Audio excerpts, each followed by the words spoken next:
Good morning or good afternoon, everyone. Welcome to today's Venable Nonprofit Organizations Group monthly webinar. Today's program is called Managing Risk in an Election Year, Considerations for Nonprofits. I'm George Constantine, and I co-chair the Venable Nonprofit Organizations practice along with Janice Ryan.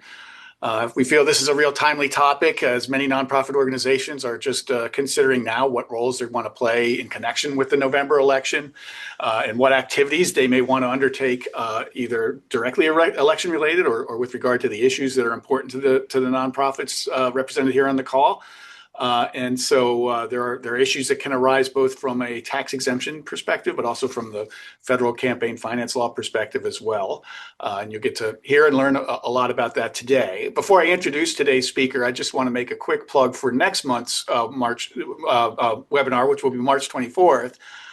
It's going to focus on employee benefits and employee benefit issues for nonprofit organizations. It will also be at noon Eastern time, so please watch your inbox for the invite for that program. It will be coming soon. On to today's speaker. Before I introduce Meredith, I did want to note that we had been planning to have this webinar feature two co-panelists. Unexpectedly, David Owens was unable to join us today. We'll be sure to get him back on for a future webinar, but a ton of thanks to Meredith for agreeing to sort of soldier on for this one on her own. Meredith McCoy is a partner here in the political law practice at Venable, and she works regularly with a lot of you and our nonprofit organization clients on a large range of matters, but predominantly on political and lobbying law issues. She previously served as an enforcement attorney at the Federal Election Commission, which is a real valuable experience that has helped her inform her advice to clients over the years. Without further ado, I'll turn it over to Meredith to get started. Thanks again. Thanks, George, and welcome, everyone. I'm really delighted to join you all today. We will miss Dave Owens, but please, if anybody has any questions, do feel free to reach out after the webinar, and Dave and I will be happy to get back to you. I'll do my best to field questions today, but since I'm flying solo, it may be a little tough. So do plan to reach out afterwards, and we will make our slides and a recording of this session available to you in the days after this session. So with that, let's get started. This is actually one of my favorite topics to present on because there's so much opportunity in an election year. And I think a lot of nonprofits leave that opportunity on the table because they're concerned about how to remain compliant. And they're concerned about, there's a lot of a gray area here. They're not sure where the lines are. And so they stay, well within their comfort zones. But I'm here to tell you that that doesn't have to be the case. There are opportunities here, including the fact that your stakeholders are already paying attention to the issues you're talking about by virtue of the elections coming up. So you have a chance to seize on that engagement, shape the policy debates that candidates are engaging in, and defend or promote your own organizational reputation.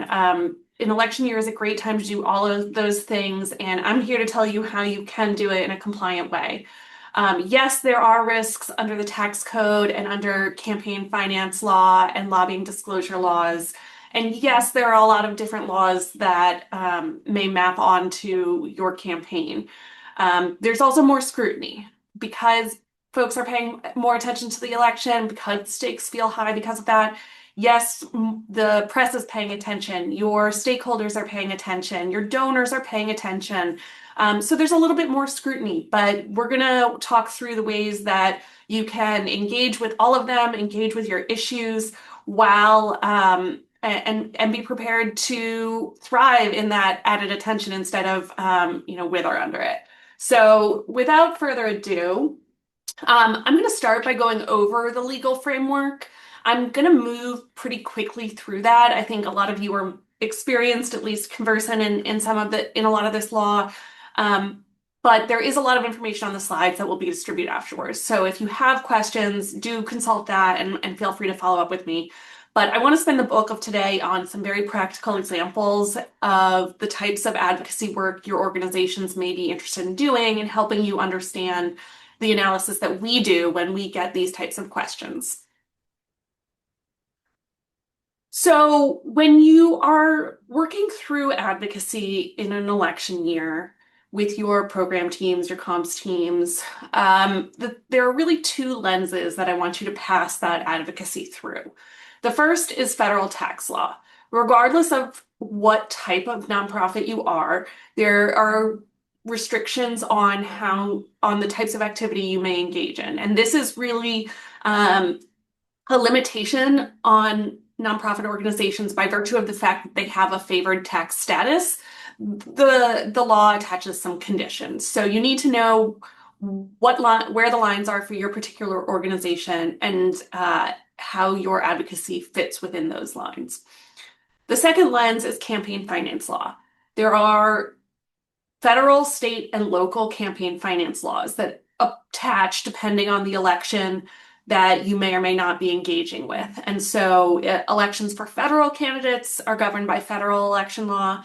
Elections for state and local candidates are governed by state law. And then some municipalities have their own laws if you're engaged in elections for candidates for local office. So you need to be aware of all of the laws that apply.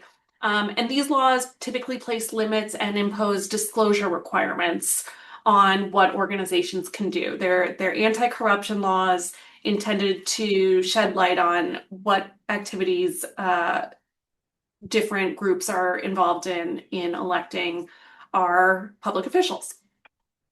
So quickly, some federal tax law basics.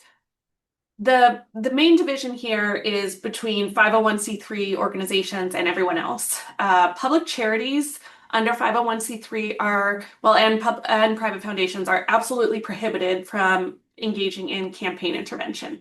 That means no endorsements, no contributions, and no communications to support or oppose candidates. Other organizations like C4s and C6s can engage in a limited amount of campaign intervention, but it can't be their primary activity. So they have some leeway to endorse candidates, make contributions where that's allowed under campaign finance law, and make communications to support or oppose candidates or support a PAC. So we'll dive into those specific opportunities going forward, but the real dividing line is between C3s and other types of organizations. So what is political campaign intervention? The basic concept you need to understand is that it is any activity that is intended to support or oppose candidates for office or groups of candidates for office. So supporting candidates, political committees, PACs, or political parties.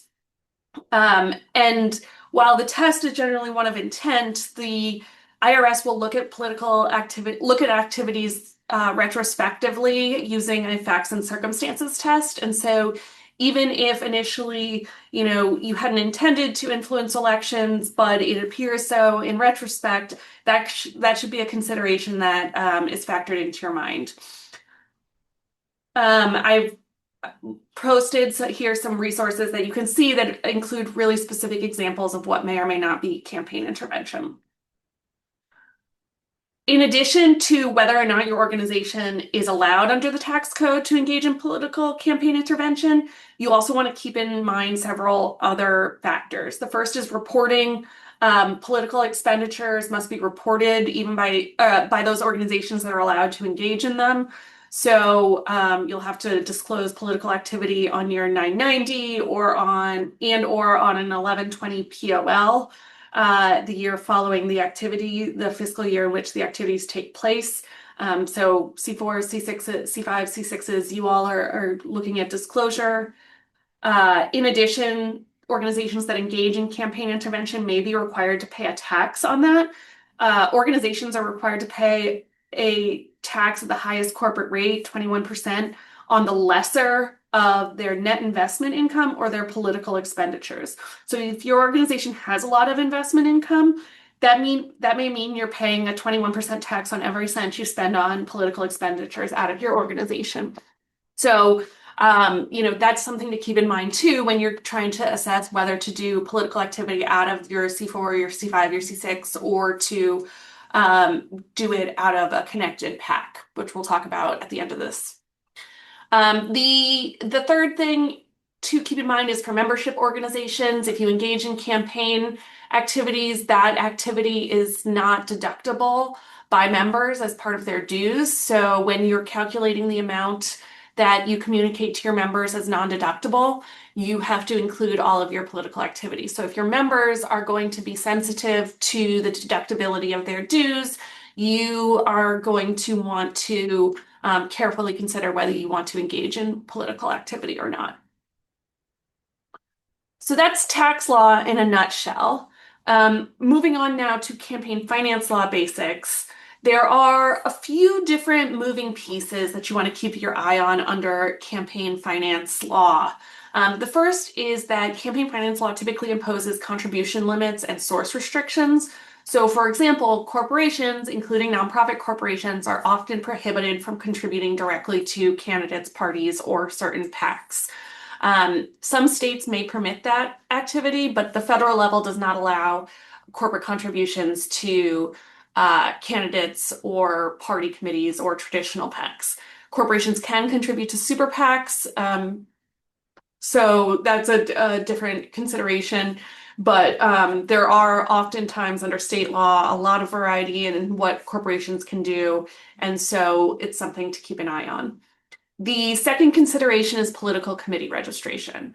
Basically, if your organization engages in a certain amount of political activity in a state, they may be required to register as a political committee. And while registration is more or less paperwork and public disclosure of the fact that you're engaged in an election, it can often mean donor disclosure. Political committees are typically required to disclose their donors. So you want to keep in mind that if you trigger political committee status, you may be looking at a lot of transparency into what you're doing, and donors that might otherwise remain anonymous would be exposed. And so it's important to understand before you engage in, particularly in state level political activity, what the trigger is for register that would require you to register as a political committee, and making sure you're short of that if disclosure is a concern. The last thing is disclaimers. You know, on the ends of political advertising, you'll see the fine print that says paid for by so-and-so. So when you are engaging in public communications, there's often a requirement to include this kind of transparency. There's specific language that often has to be required. And the campaign finance law is what dictates that. So there's a lot of consequences that stem from campaign finance law, and we can help you navigate that to the extent you're engaged in activities that trigger it. Before we get into some examples, I do want to go through some very specific terminology that will just keep coming up. The first is contributions and expenditures. These two terms are different sides of the same coin. Contributions are essentially your receipts. Anything you receive for the purpose of influencing an election is a contribution. Anything you spend for the purpose of influencing an election is an expenditure. If I make a contribution, that might be the recipient's contribution is my expenditure. So these are the building blocks of campaign finance law. A lot of times whether or not you're engaged in political activity will come down to whether you have made a contribution or an expenditure. Keep in mind that contributions include in-kind contributions, so it's not just giving money, it is also giving goods or services or time even, anything that has a value attached to it. So examples of contributions that often come up in the nonprofit context include conducting research, writing speeches, papers, or talking points, sharing polling information or other non-public data, sharing lists is a big one, or other valuable IP, hosting events, just the costs of sponsoring an event, soliciting contributions. All of these things have value attached to them in campaign finance law, and so they are all considered contributions. So if you are concerned about engaging in political activity, you want to stop and think before your teams embark on any of these paths. That said, if a candidate pays fair market value for any of these these type anything with value, then no contribution results. So you can always do an arm's length commercial transaction to avoid making a contribution. Independent expenditure. So this is an expenditure that is not coordinated with any candidate or their campaign. And it is a public communication that expressly advocates the election or defeat of a clearly identified candidate and is not coordinated with the candidate party or their agents. So these are ads that say things like vote for, elect, support, oppose, defeat, and clearly identify a candidate by words or pictures. They're under the case Citizens United and some of the following case law. There are no limits on how much an individual or an organization can spend on independent expenditures. That's under campaign finance law. As we talked about before, there are limits under tax law, but under campaign finance law, there are no limits on how much individuals or groups may spend on IEs. That said, and there's also no limit on how much organizations contribute to super PACs, which are groups that only make independent expenditures. The catch is that IEs are always disclosed. Often donors to IE campaigns are disclosed. The reports are typically very quick turnaround, 24 or 48 hours. And they almost always, actually probably always carry disclaimers that say paid for by. And this is certainly political activity for tax purposes. Electioneering communications. This one's really important for nonprofits because organizations can inadvertently engage in electioneering communications without even realizing it. Because an electioneering communication is typically a communication that merely references a candidate by name or by photo. So you may not be intending to support or oppose their election. You may not be saying vote for Senator Smith. But you may be talking about something legislative in nature, policy-based, and by naming them, you may have made an electioneering communication. Now, at the federal level, electioneering communications are only communications made in certain types of media, here broadcast, radio, and cable, and they are only reportable within the 30 days before a primary or 60 days before an election. At the state level, electioneering communication regulation varies widely from there being no regulation at all to regulation in many more types of media. So, and as I said, they are reportable. And so it's really important to, as you are running advocacy, especially if it's legislative and it names an office holder who is up for re-election, you want to be aware of the electioneering communication laws that apply. So with that, you have a taste of the applicable laws that we're going to pass different activities through as we evaluate whether or not an organization can engage in them. And as I said, I know I rushed through that, but please check out our slides when they come out, and please do reach out to us with any questions or any follow-up. And I will explain some more of the nuances and how these laws apply as we go forward. So let's start with public education. This is an activity we can all do. C3s, C4s, C5s, C6s, whatever you are, we can engage in issue advocacy. And this should not be a surprise. The trick in an election year is to understand where the lines are and when issue advocacy becomes something else. When does it become lobbying? When does it become political activity? That's going to matter depending on the type of organization that you are. It's also important to understand when an issue advocacy communication could trip campaign finance laws. And so I want to talk through these examples here on your screen to discuss where those lines are and some variables that you and your organization have to play with to make sure you're on the side of the line you want to be on.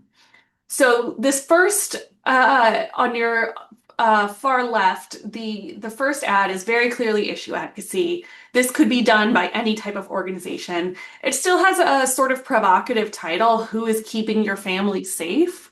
but it might well click through to a research report or educational material about, the corporations involved in pollution in a given area. So it can be very much issue grounded. It can be very much educational.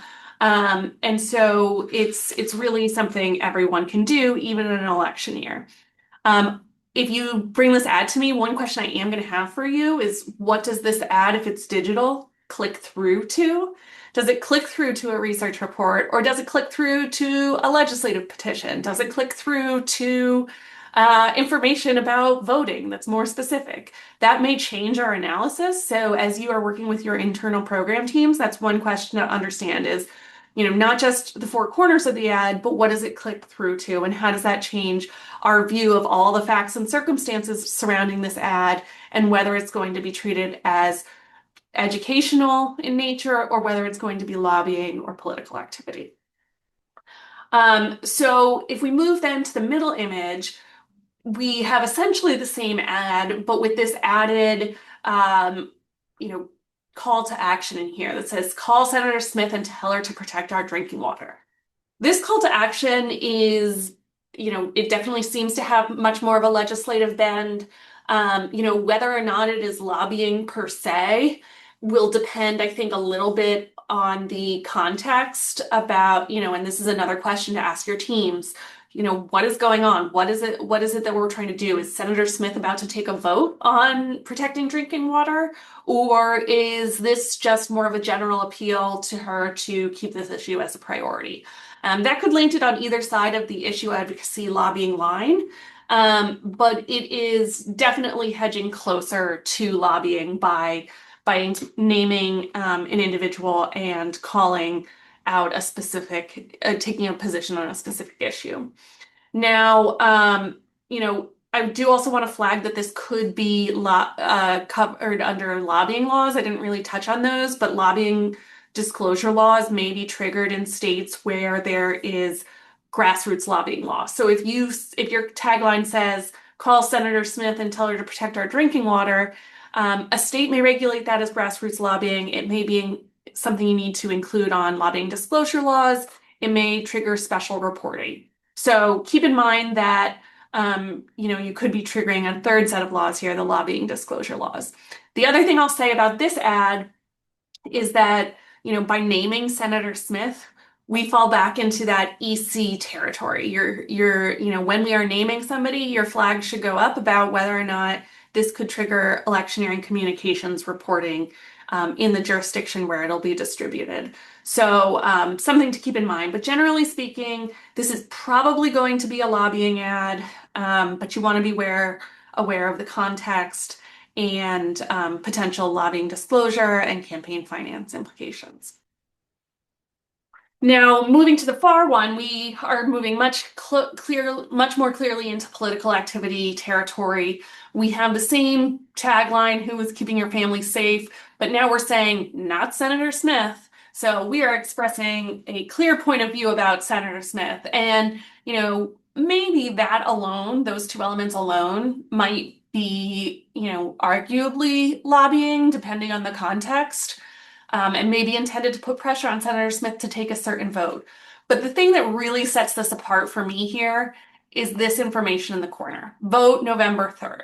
By adding that graphic, we are clearly connecting the reader's mind to the election. And so it's a lot harder with that information on voting or elections to take the position that this is not political activity, that this is legislative in nature. So one thing you can do with your teams that are trying to elevate these issues ahead of an election, but you have restrictions on political activity, is to, play with things like this. Let's remove the voting information.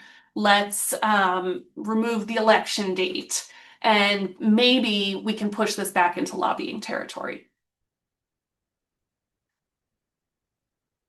So that sort of dovetails into the next activity, which is GOTV and voting information. This is something a lot of organizations want to be able to do in an election year, and it is an activity that all organizations can do in an election year if you do it right. So again, there are specific restrictions here for for 501c3s because of their prohibition on political activity. You can engage in voter registration and get out the vote work. You can do candidate questionnaires and voter guides, and in very specific circumstances, you can educate your supporters on legislative voting records. You just need to make sure it's done in an extremely nonpartisan way.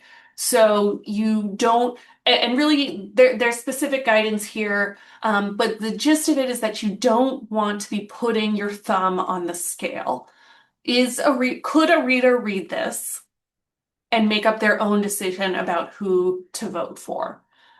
So particularly with voter registration and GOTV activities, this for C3s, this means not even telling them to vote for a certain type of candidate. If you are saying, get out and vote for candidates that support X issue, you're putting your thumb on the scale. And so for C3s, GOTV and voter registration information really does need to be very objective. And so that it can be really, anybody who wants to go vote, anybody who wants to register to vote, regardless of their point of view, is being appealed to by this information. On the others, it's again coming back to don't put your thumb on the scale. For C3s, C4s and up can put their thumb on the scale, but C3s not so much. So you don't want to be adding commentary or editorializing on how candidates answer questionnaires or voting guides, or how they've, casting editorialism onto their voting records. So here we have another progression that I hope, sheds some light onto how this plays out in the real world.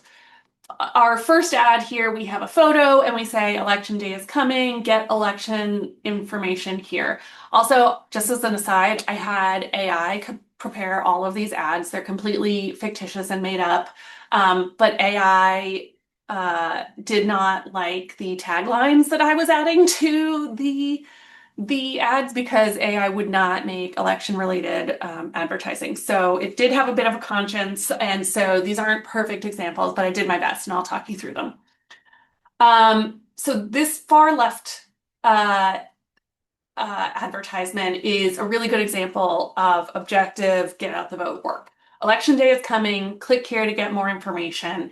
It doesn't tell you who to vote for, doesn't express a point of view. Great. Clean for everybody. Anyone can do this. The second one is election day is coming. Get official information here. Same tagline, but then it adds women are counting on you. And that in and of itself, this was a tagline I kind of wanted to push AI on, and it wouldn't let me. But I think that's sort of very much on the line of having a point of view or not, and telling a voter how to vote. I think this could be arguably on either side. We'd want to talk about the context a little bit and your organization's risk tolerance. But if it said something more pointed, like election day is coming, get information here, protect women on election day, or vote for candidates who support women's rights, it is now telling the reader how to vote. It's not naming a candidate, but it's putting its thumb on the scale. And so, this is edging away from what I think most C3s should be comfortable with. This would be very appropriate for a C4. Certainly it can be done. And because it's not supporting or opposing a specific candidate or party, it probably can be done as social welfare activity by a C4. But as we move to the far right, you see what would be certainly a more political advertisement that would need to be political activity for tax purposes and would likely trip a lot of campaign finance laws. So this one says specifically, Senator Smith understands our family's needs. Here you are not just telling the reader generally how to vote, but who to vote for. And by identifying a specific candidate and a point of view on that candidate, you have now crossed over into what in most places would be express advocacy. And this is probably an independent expenditure if you have not worked with a candidate on the ad. And if you have worked with the candidate on the ad, it's probably a contribution that could be subject to limits or prohibitions. So this is something, this hopefully sheds some light on the progression and the types of variables you have to play with if your programming teams come to you and say, hey, we want to run a GeoTV communication. Can we say this? And I will say there are a lot of different ways to say different things. And so, one exercise we do a lot with our clients is, help them understand where they are on this spectrum, but then also help to brainstorm ideas that they can go back to their programming team with. So you're not just telling your teams, no, we can't do this. It's not a hard stop. You're saying, yes, we can do this if we change this language slightly, or if we remove this graphic. So again, it's about seizing on the opportunities, not just being a stone wall. We have a lot of ways to play with these ads to get to yes.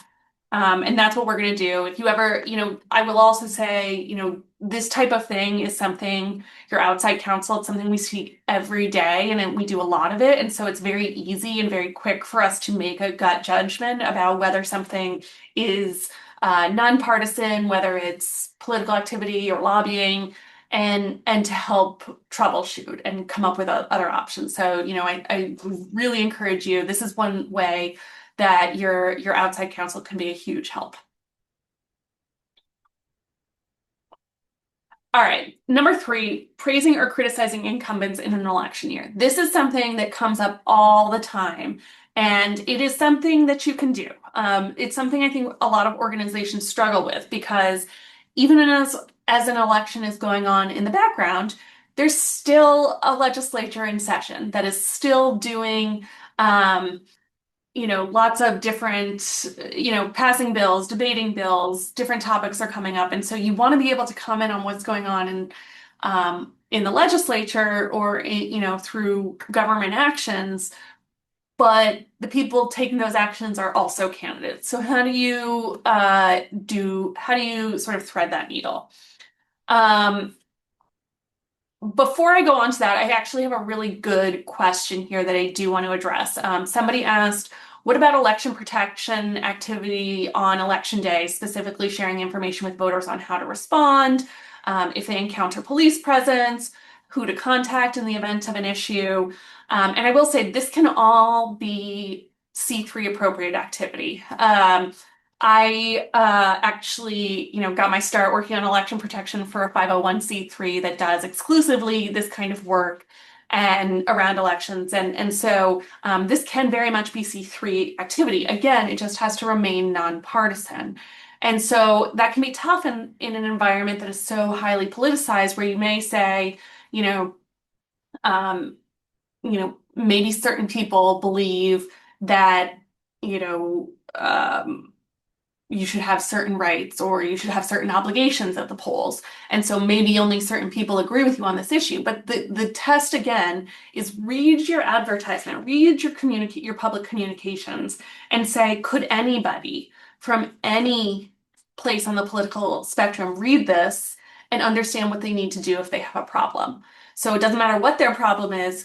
Could they read this and feel like they are equipped to know who to contact or what their rights are or what their obligations are? So again, just making sure that you are delivering that information in an objective way. Keep in mind that context matters. So it's not just the words on the page, but it's the pictures you put in the ad. It's the it's how you're targeting your communications. C3s don't want to send these communications only to their supporters. It needs to be a broad-based, nonpartisan criteria to select those audiences. So yes, C3s and any other type of organization can do this sort of election protection type information or election rights and obligations information.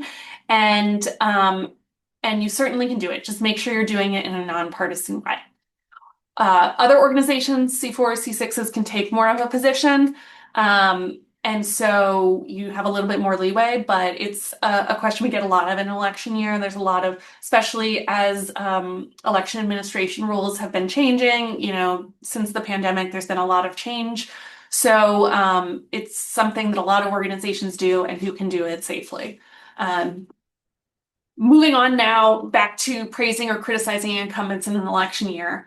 The difference here is really going to be, are you talking about candidates in their official capacity, or are you making sort of a more political or personal attack, or a political praise, heaping political praise on an individual? The latter is going to feel more like political activity. If you are focused, however, on their official activity and their official actions, like voting on bills or introducing bills, sponsoring bills, that's all going to help it feel more clearly like a lobbying activity.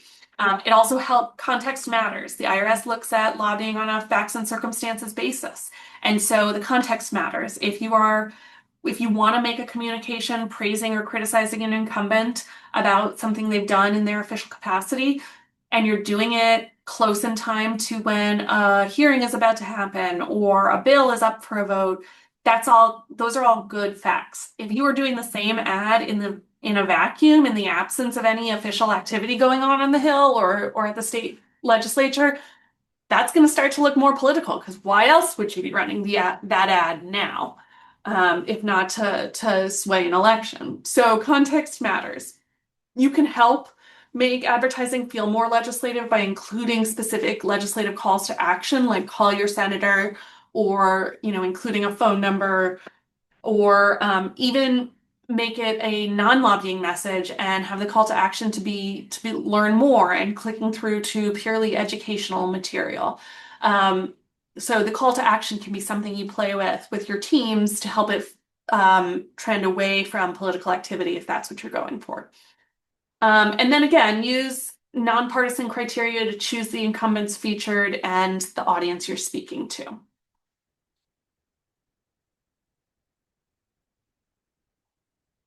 So here we have some examples. Um, the one on the left says healthcare costs are rising. He voted to keep premiums high. Tell him to pass new subsidies. Call phone number. This is straight down the middle. This is going to be lobbying. It has a clear focus. He voted to keep premiums high. That is a focus on an official action. And it calls on him to pass new subsidies. So it's reflecting on a past official action and calling for a specific future action that would be taken through official channels. And then it also has the call to action about contacting the individual. So this sort of has a lot of things helping it stay on the lobbying side of the line. On the right-hand side, we have an ad, and this is very typical. We get this type of ad from a lot of clients that is cutting it a little bit closer. So this one says healthcare costs are rising. He sails around on a yacht while you suffer. Does he even care about real people? Now, this is probably harder to make the case for as lobbying, because the attack is very personal in nature. He sails around on a yacht. That has not a lot to do with his official activities, so it's starting to feel a little personal. The more personal it feels, the less official it feels, and therefore the less likely it is to be lobbying. Does he even care about real people? Again, a personal attack, a personal critique, not about future official action. And there's also no legislative call to action about contacting him. So we're really missing a lot of opportunities to push this back into lobbying territory. That may not be the organization's goal, and that's fine. For an organization that can engage in political activity, I would say this probably is political activity if it's in an election year. Context will matter if this person's up for re-election, if the primary is coming up, if it's a competitive election. Those things will all matter. But this hedges in the direction of political activity. But importantly, this is not express advocacy. The test for express advocacy is typically, those magic words like vote for, vote against, or whether based on the four corners of the ad, no reasonable person would understand this to be anything except an election ad. And this is, you know, maybe a little bit more debatable. So, if your goal is to engage in political activity for tax purposes, you're okay with that, but you don't want to trigger independent expenditure reporting, you might be able to thread the needle with this kind of ad. I might, depending on the context, I might suggest a call to action that feels more legislative or that feels less electoral. But this may be able to walk that line.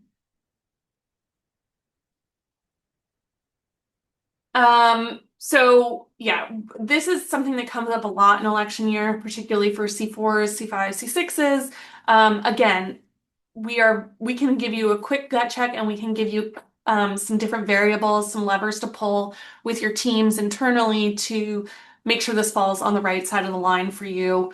And we can happily give you a gut check very quickly. We're about halfway through. We're more than halfway through, and I was supposed to give you a CLE code. So I'm going to stop and give that to you now. The CLE code for today is election 2026. That's election 2026, and it is not case sensitive. So election is also singular there. Election 2026, not case sensitive. And the CLE form is in the chat there if you need it. So moving on. This is another one that comes up in an election year because we're not just operating against the backdrop of an election, there's also lots of other things happening.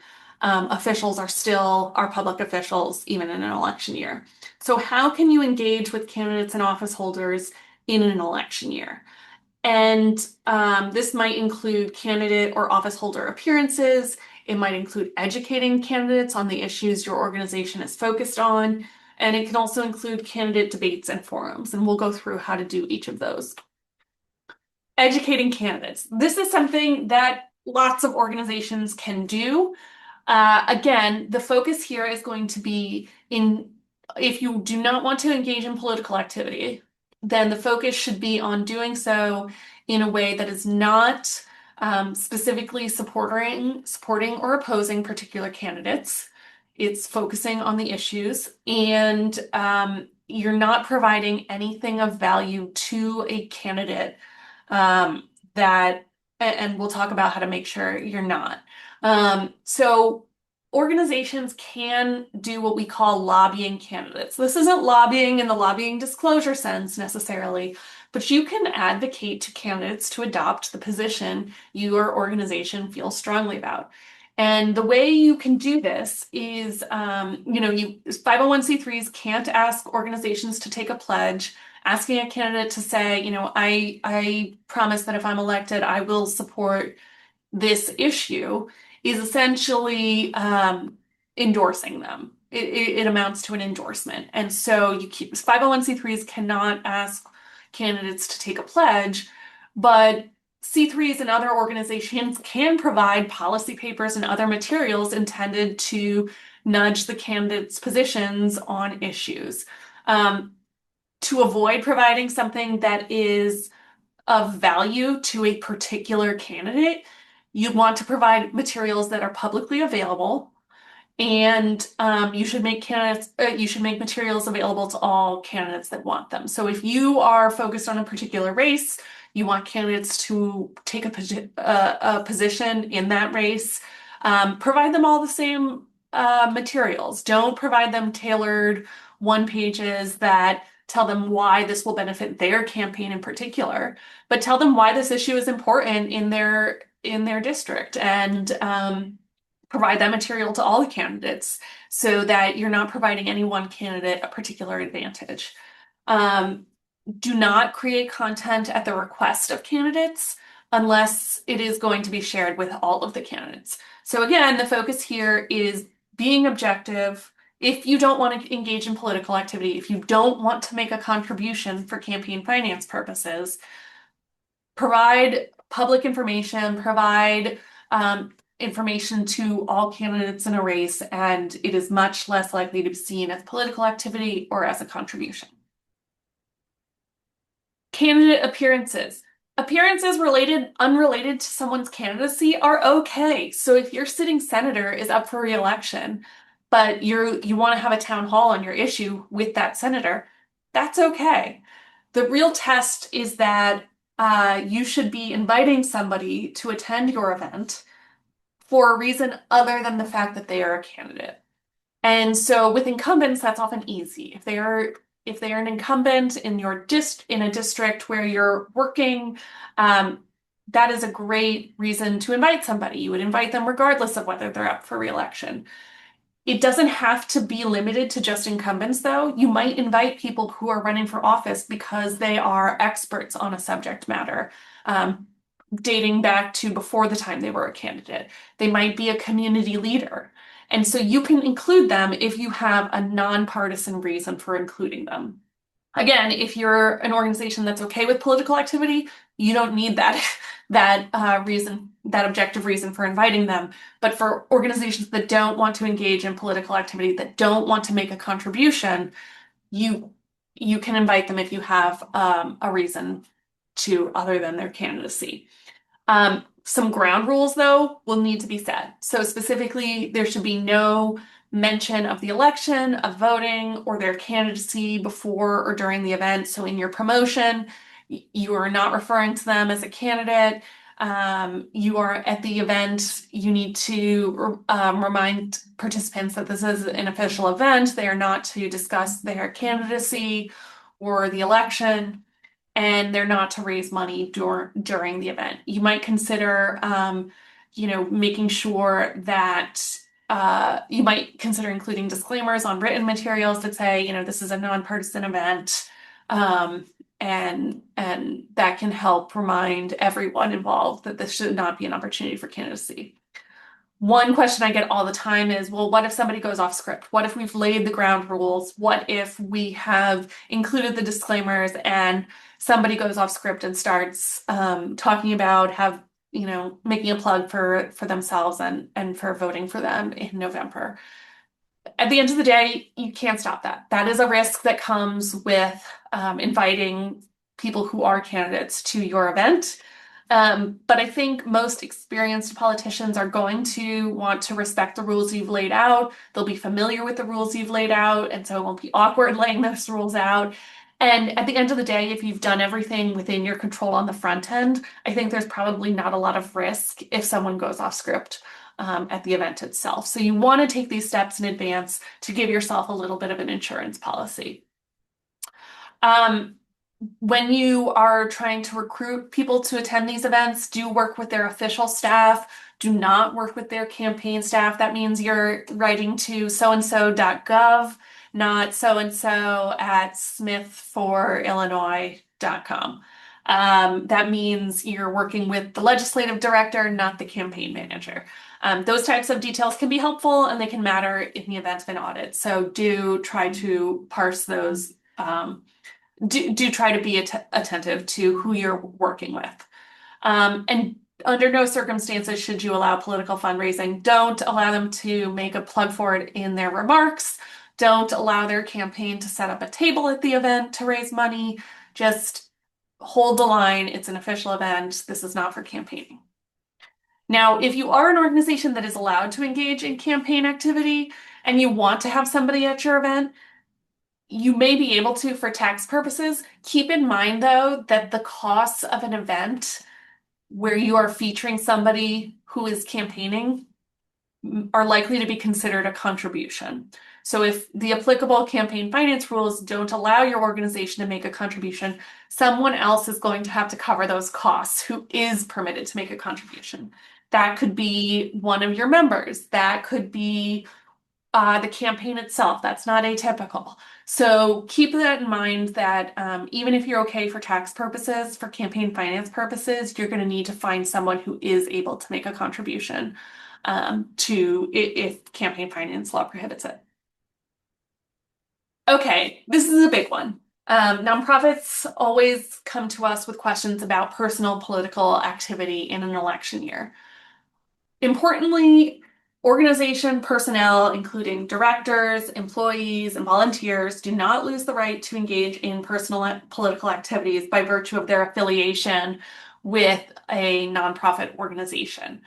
But you want to make sure that their personal political activities are not being misattributed to the organization.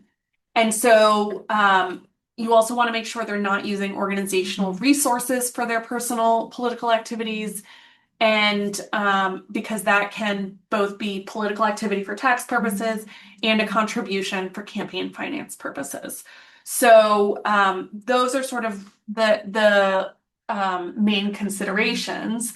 And so ways you can help maintain those lines is to make it clear that employees, when they are engaging in political activities, are doing so in their personal capacity. They may not do it on company time or organization time. They may not use organizational resources, which can include lists, IP, software, hardware, facilities, all of that can be considered an in-kind contribution. So don't allow political activities on paid staff time.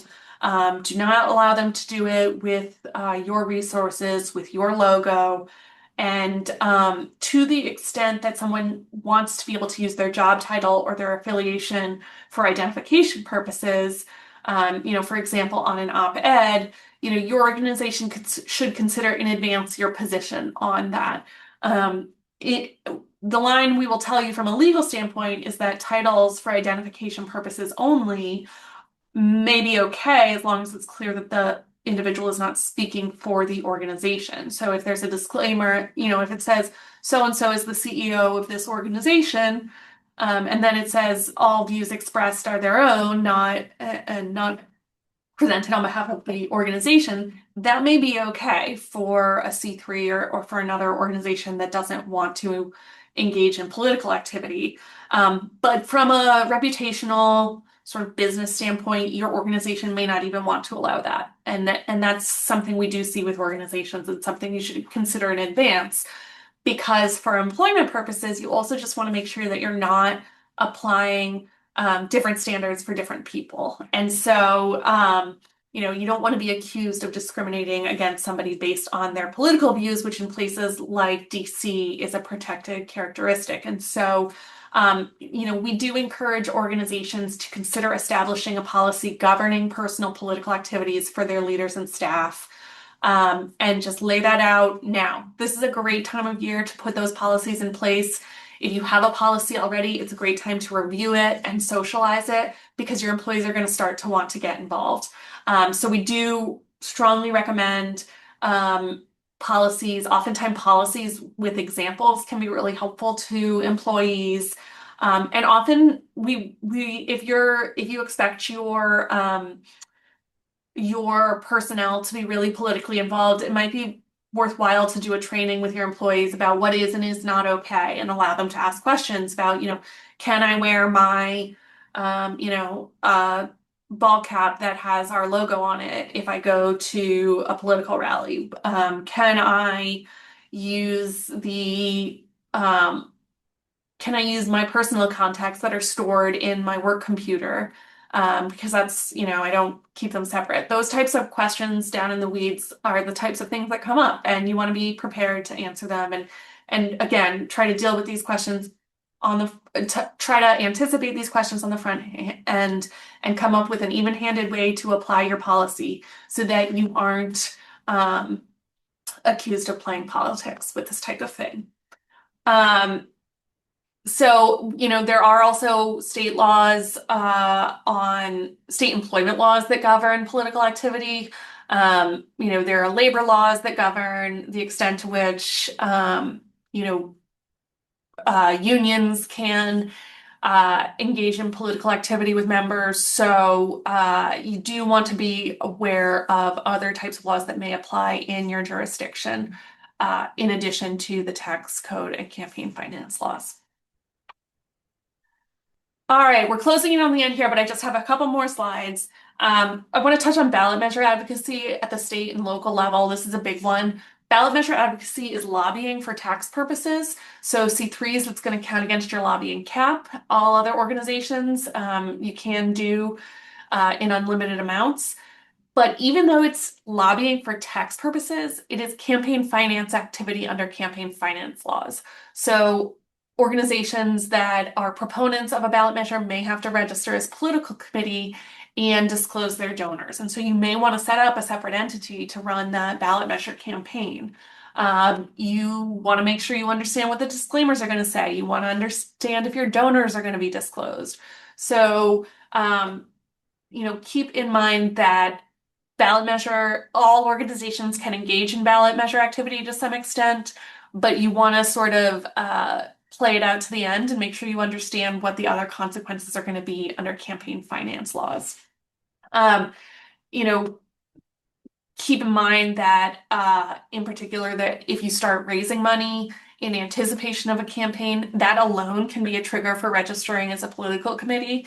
And so, even before you have started doing your advocacy, you may have tripped some campaign finance laws. So you do just want to be super, super aware. If you're planning to support or oppose a ballot measure this year, do get in touch with outside counsel. We can help you navigate the traps here and just see around all the corners and make sure you have a plan for going forward that is going to be compliant and make everyone comfortable. If you are an organization that is fortunate to have affiliates, this can make navigating all of these different considerations a lot easier. Affiliated organizations can really distribute activities strategically to maximize their tax status. C3s can shoulder the issue advocacy. C4s can take on the lobbying and a little bit of the political activity or activities that are on the line, and 527s can outright do the political activity and really shoulder the risks and burdens appropriate to their tax status. So you're really protecting that C3 while not foregoing political activity on your issues. And if your organization has plans for this year, you're thinking that there may be real opportunities for you, but you don't have. If you're a C3 and you don't have a C4, or if you're a C4 and you don't have a PAC, a political committee, 527, please reach out now. Now is the time to start setting those things up so that you can fundraise for them properly and distribute activities appropriately to really maximize your success and minimize your risk. I have a few examples here.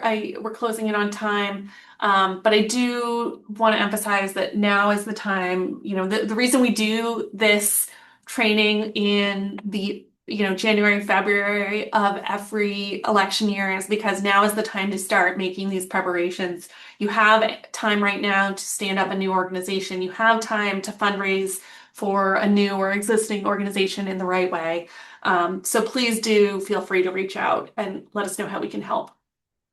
Keep in mind, though, on managing affiliated entities, you do need to maintain legal separateness, even though you may have shared issues of concern and you may share employees through a shared services agreement. You just want to make sure that you are maintaining separateness so that the political activities of your 527 aren't attributed back to that C3. So we can help you work through how to set up a website that references multiple affiliated organizations. Talk about governance. How do you host a board meeting if there are overlapping board members in affiliated organizations?